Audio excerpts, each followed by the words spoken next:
우리의 속담에 말 한마디로 천냥 빚 갚는다는 말이 있죠.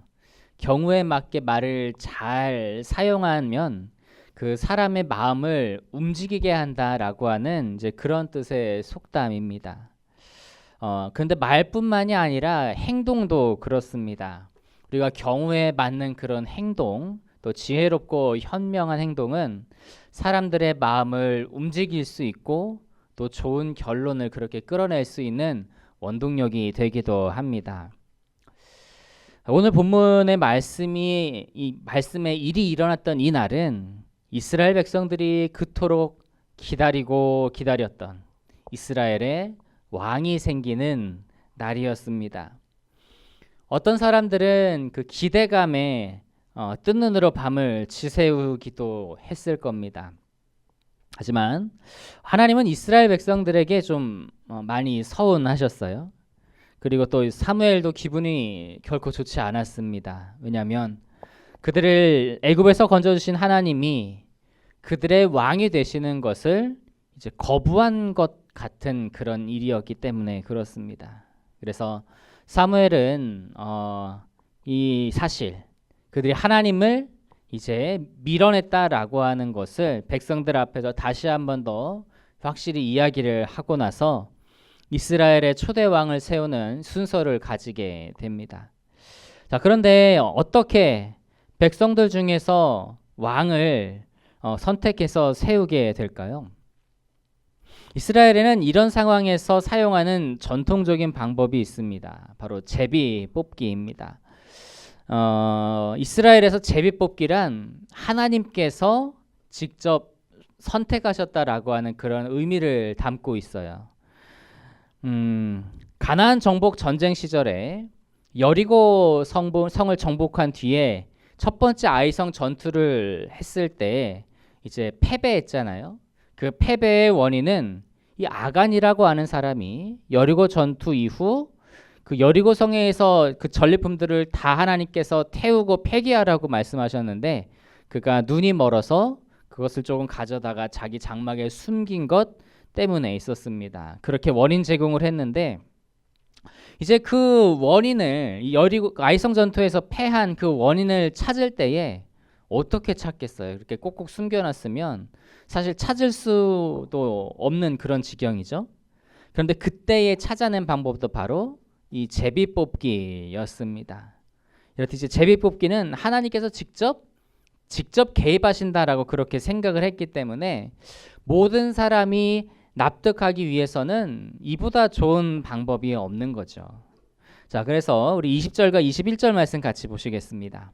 20절과 21절입니다. 시작. 사무엘이 이에 이스라엘 모든 지파를 가까이 오게 하였더니 베냐민 지파가 뽑혔고 베냐민 지파를 그들의 가족별로 가까이 오게 하였더니 마드리의 가족이 뽑혔고 그 중에서 기스의 아들 사울이 뽑혔으나 그를 찾아도 찾지 못한지라. 자, 지금 이제 지파 대표를 다 모아서 이제 지파로부터 제비를 뽑기 시작했는데 12지파 중에 베냐민 지파가 뽑혔고 베냐민 지파의 가문 중에는 마드리의 가문이 뽑혔고 그 중에서는 사울이 뽑히게 됐습니다. 이 참으로 놀라운 일이에요. 사무엘이 하나님의 뜻을 따라 사울에게 기름을 붓고 왕으로 세운 게 제비 뽑기 이전입니까? 이후입니까? 이전이죠. 자, 그런데 온 이스라엘 백성을 대상으로 제비 뽑기를 해서 사울이 다시 그대로 뽑혔다라고 하는 것은 이건 확률적으로 보면 몇십만 분의 1 이런 확률을 하나님께서 정확하게 이렇게 개입을 하셨다라고 하는 거예요. 그래서 하나님께서 하시고자 하시면 하나님께서는 그런 놀라운 일들을 이렇게 이루십니다. 뭐 몇십만 분의 1이 무엇이겠어요? 몇 백만, 몇 천만, 뭐 몇 억 분의 1이라도 할지라도 하나님께서 일하시고자 하면 하나님께서는 그 능력으로 이런 불가능한 확률까지도 일으키시는 그런 능력 있는 분이시라는 것을 우리가 알 수가 있습니다. 그런데 문제는 하나님께서 그 확률로 이렇게 다 능력을 보이시면서까지 사울을 뽑으셨는데 근데 뽑힌 그 사울을 찾을 수가 없는 거예요. 이게 무슨 일입니까? 왕으로서 뽑혔으면 어때요? 우리 보물찾기에서 그 당첨만 돼도 우리 환호성을 지르면서 나가잖아요. 그런데 한 나라의 왕입니다. 그러니까 정말 이거는 방방 뛰면서 앞으로 환호성을 지르면서 뛰쳐나갈 정도로 너무나도 좋은 일이에요. 그런데 이 뽑힌 사람이 흔적조차 찾을 수가 없는 거예요. 찾아도 찾을 수가 없어서 이제 사무엘이 결국 하나님께 사울이 어딨냐고 여쭤봅니다. 우리 22절과 23절 같이 보실까요? 22절과 23절 시작. 그러므로 그들이 또 여호와께 묻되 그 사람이 여기 왔나이까? 여호와께서 대답하시되 그가 진보다리들 사이에 숨었느니라 하셨더라. 그들이 달려가서 거기서 그를 데려오매 그가 백성 중에 서니 다른 사람보다 어깨 위만큼 컸더라. 하나님께서 가르쳐 주신 대로 사무엘과 백성들이 그 진보다리에 숨은 사울을 데리고 나옵니다. 이제 그제서야 이제 사울이 공식적으로 얼굴을 이제 알리는데 사람들은 깜짝 놀라죠. 자신들보다 못해도 머리 하나가 컸어요. 키가 크고 건장하고 훤칠합니다. 겉으로 볼 때는 참 준수해서 왕할 만한 사람인 것 같아요. 그런데 이 사울이 왜 숨어 있었을까요? 앞서 말씀드린 대로 이제 왕으로, 특히 이스라엘의 초대 왕으로 뽑힌다라고 하는 것은 이건 굉장한 가문의 영광입니다. 정말 하늘로 솟아오를 것처럼 기뻐해야 될 일인데 왜 사울은 숨었을까요? 이에 대한 힌트가 우리 사무엘상 9장 21절에 있습니다. 우리 본문 앞에 있는 사무엘상 9장 21절 말씀을 같이 한번 보시겠습니다. 사무엘상 9장 21절 같이 보시겠습니다. 시작.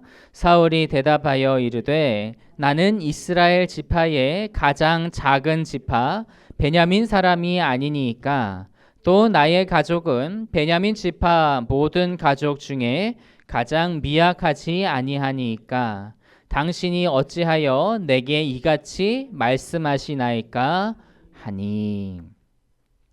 사무엘이 사울을 처음 만났을 때에 사울에게 한 말이 있어요. 무슨 말이었냐면 온 이스라엘의 기대가 그대와 당신과 당신의 집안에 걸려 있습니다라고 그렇게 아주 이렇게 세워주는 말을 했거든요. 근데 이제 그렇게 이야기를 하니까 이 9장 21절에 사울이 이렇게 대답을 한 거예요. 이 말을 보면 사울은 본래 좀 겸손한 그런 성품을 가지고 있다고 볼 수가 있습니다. 그렇기 때문에 이제 왕으로 제위 뽑혔을 때 환호성을 지으면서 뛰쳐나간 게 아니라 오히려 진보다리 사이에 숨어 있었던 것은 그의 겸손함으로부터 나온 지혜로운 처신이다라고 하는 거예요. 왜 그렇게 볼 수 있을까요? 우리가 그것을 이게 반대로 한번 생각을 해보겠습니다. 만약 그가 왕으로 뽑힌 것에 대해서 막 환호하면서 뛰쳐나갔다면 그가 속한 베냐민 지파 그리고 또 그의 집안은 너무나 기뻐하겠죠. 기뻐하겠지만 다른 지파들은 어떻겠습니까? 마냥 좋아하지는 않을 거예요. 다들 자기 지파에서 그리고 또 자기 집안에서 초대 왕이 나오기를 바랄 테니까요. 거기에다가 지난번에도 말씀을 드렸지만 이 베냐민 지파가 이 불명예를 안고 있는 지파예요. 베냐민은 원래 이제 요셉의 동생으로서 12지파 중에 아주 그 당당한 지파입니다. 그런데 사사시대 때 레위인의 첩을 욕보인 불량배들이 있었는데 그들을 동족이라고 감싸고 나머지 11지파하고 대적하다가 멸망하기 직전까지 갔던 지파예요. 그런 과거가 있어요. 그리고 사울 시대에도 그 원래 세력이 다 회복되지 않았어요. 그러니까 오래되지 않은 일입니다. 사람들의 기억에 다 남아 있어요.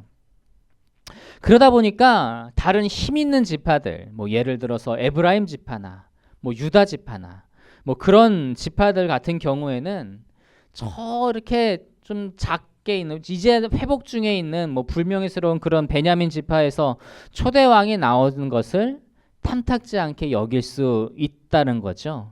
그리고 더 나아가서는 어떻게 그런 불명예스러운 과거가 있는 지파에서 왕을 세울 수 있냐고 그렇게 반대 의사를 표명할 수도 있는 겁니다. 자, 그런데 사울은 이런 겸손하고 현명한 대처로 인해서요, 그런 좀 전에 그런 반발심이나 그런 반항을 일으켜내는 것이 아니라 오히려 인정과 동정을 받게 됩니다. 우리 24절과 그리고 또 26절을 같이 한번 읽어보시겠습니다. 우리 먼저 24절 읽겠습니다. 시작.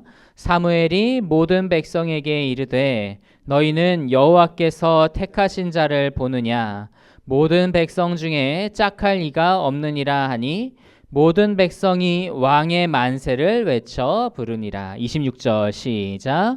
사울도 기브아 자기 집으로 갈 때에 마음이 하나님께 감동된 유력한 자들과 함께 갔느니라.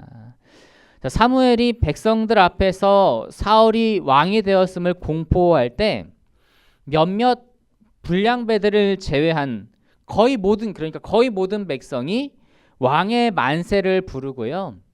그리고 이제 새롭게 왕이 된 사울에게 예물을 보냅니다.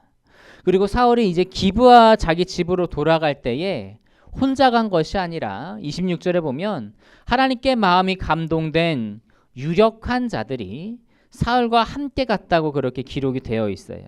여기서 이 유력한 자들이다라고 하면 강하고 용맹스러운 그런 사람들을 가리킵니다. 그런 걸 보면 좀 의아하기도 해요. 왜냐하면 사울이 지금까지 보여준 모습이 백성들 앞에서 보여준 모습이 뭐예요? 진보다리에 숨어 있는 모습이거든요. 어떻게 보면 유약해 보이는 모습이란 말이에요. 그런데 그럼에도 그들은 자기는 용감하니까 용맹스러우니까 사울을 무시하고 떠나간 것이 아니라 오히려 사울을 따릅니다. 그러니까 결국 이제 사울의 겸손은 사람들이 가질 수 있는 그런 반발심이나 질투심을 이렇게 누그러뜨릴 수 있는 그런 지혜롭고 현명한 처신이 되었으며 또 자신을 통해서 하나님께서 하시고자 하는 그런 일들, 하나님께서 사울을 왕으로 세우셔서 하시고자 하는 그런 일들의 지금 첫 단추를 잘 꿰고 좋은 출발을 하고 있는 것을 볼 수가 있는 것이죠. 이런 사울의 겸손한 모습은요, 우리에게도 큰 교훈이 될 수 있습니다. 우리에게도 좋은 일이 있어서 우리도 크게 기뻐할 수 있잖아요. 그런데 그런 때라고 할지라도 그 상대방의 상황을 우리 볼 수 있는 그러한 모습들, 특히 이제 때로는 상대방이 어렵고 힘들거나 또 슬픔 가운데 있다면 그 사람을 배려해서 나의 기쁨을 자제할 수 있는 것이 그런 겸손하고 지혜로운 그런 행동이 되는 것이죠. 우리 전도서 7장 4절 말씀 같이 한번 찾아보시겠습니다. 우리 전도서 7장 4절 같이 한번 읽겠습니다. 시작. 지혜자의 마음은 초상집에 있으되 우매한 자의 마음은 혼인집에 있느니라.